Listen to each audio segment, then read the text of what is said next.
The Queen cracked up and saw the funny side when a mobile phone unexpectedly rang at a critical moment as she officially opened a hospice building near her residence. Despite soaring temperatures in the UK on Friday, the monarch, 96, accompanied by her daughter Princess Anne, travelled the distance from her Windsor Castle home to Maidenhead to unveil the new home of the Thames Hospice, which has welcomed members of the royal family for decades, and to meet staff, volunteers and a patient. The visit comes as the United Kingdom is experiencing a historic heatwave, with the Met Office, Britain's National Meteorological Service, issuing extreme heat weather warnings across the country as temperatures are forecast to reach up to 104 degrees Fahrenheit in parts of next week. However, Her Majesty still appeared with a lively spirit when she arrived at the opening ceremony just before midday. To beat the heat, the Queen forewent her usual trademark coloured coat and hat, opting instead for a simple floral print dress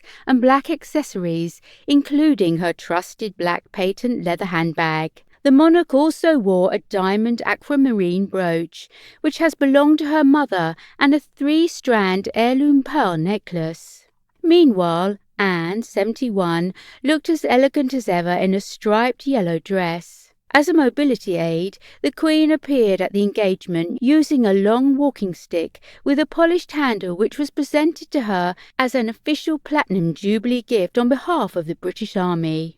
On arrival, the royal mother and daughter were given a warm welcome at the hospice, which provides palliative and end-of-life care to people aged 16 years and over across the East Berkshire and South Buckinghamshire. During the tour, the Queen and Princess Anne met with staff and volunteers, and in one particularly poignant moment, the monarch was introduced to one hospice patient. Just as the Queen was introduced to Graham White and his wife Pat, who has stage 4 cancer and is receiving respite care at the centre in Maidenhead, his phone rang and he reached into his pocket to turn it off. The Queen quipped, "Typical, a phone goes off immediately." Mr. White said sheepishly that it was his son ringing.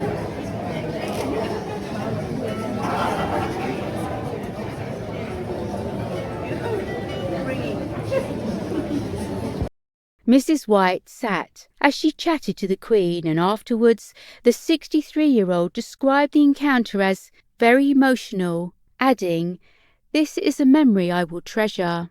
She joked about the husband's phone ringing, saying, "Oh, I could have killed him. People think the Queen is all stiff upper lip, but she has a sense of humour." Mr. White, 67, from Sandhurst, Berkshire, said, "I turned my wife's phone off, and I could have sworn mine off as well. That was a bit embarrassing." Mrs. White added, "The Queen said the building is beautiful, and she showed a keen interest in the different treatments for cancer and hoped the new building would help support all the cancer patients here." Mrs. White and her husband served in the army, with Mr. White a former warrant officer Class 1, working as a functions manager at the Royal Military Academy Sandhurst, where Prince William and Prince Harry were trained to be officers. Before the Queen left the hospice, she officially unveiled the plaque with her daughter Anne at her side and signed the visitor's book.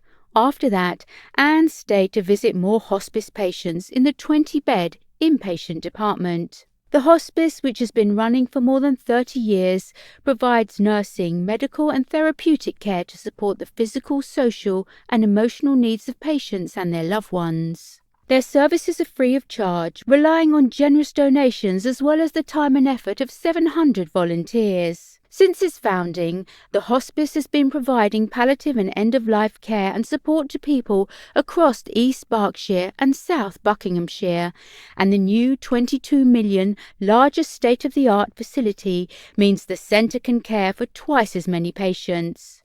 The former Windsor site of Thames Hospice was opened by the Queen in 1987, and past visitors have included Diana, Princess of Wales, and Sophie, Countess of Wessex.